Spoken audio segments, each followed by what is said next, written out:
Administrators and students from Shikellamy and Milton High School talk about the Keystone Exams and the impact on their education.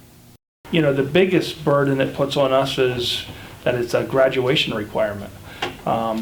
Always scores, reflect on our school and how we do as, educating our students. But then when it became a graduation requirement, which was in 2013. yes, really puts a burden on, and stress, I would say, on our students and teachers and schools to try to get them through. It was really frustrating. Like he had mentioned, we were going to be going to tech, both of us actually. Mm-hmm. And I had my scrubs and stuff because I was going for nursing. I hoped to pursue that after school.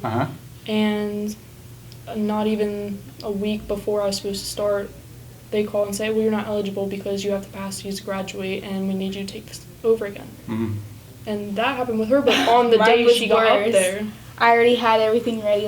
I went on the bus and everything was in there sitting in class. Are you going, for health profession. Health profession? I was in the class waiting to get all my papers and your stuff. Your main principal had to come pick you up. Yeah, and they told me they didn't have my enrollment papers, and I was like, I went to all the orientation, I paid for my background check and everything. Oh my gosh, I thought it was the end of the world because I thought all my plans were ruined, everything I wanted to do. Yeah. Well, and I think it was worse too. Like I sat and talked to Miss Wiest, our vice principal, and stuff about it. I said, okay, well, what happens if, like, I doubled up on all my classes this year. I don't even have a lunch period this year because I'm trying to fit everything in, and then on top of that, Keystone classes, because, well, we had to, or however the situation is being handled.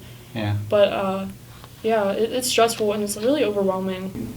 Well, the No Child Left Behind in the federal requirement is that we give standardized tests. So that's the federal requirement. So regardless if it's a graduation requirement for these guys or not, we're still giving the test. And on top of that, we're still being evaluated by the state as a school district on their performance on the test. Our teachers are individually being evaluated on their performance and rating as a teacher based off of the performance of these tests. But it's not going to count for them any longer. I know, well, not a lot, but a good number of my friends didn't pass them. I wouldn't say that they're not worried about graduation, but they're definitely not excited to do the project that they have to do. They're not going to be motivated to do something that's not going to count towards their GPA or anything like that. Your motivation is all internal. It is, and coming from a senior perspective, I think it's just as sad as a whole that these tests kind of rank us. So, from an educational level, from what I've seen throughout my years here at the high school, I feel like we're teaching to a test now, and it's more about the test more than about the education in itself. Yeah. So I think moving it back or even eliminating it possibly in the future is a good thing. And with the This video was produced by Robert Ingalls of the Daily Item.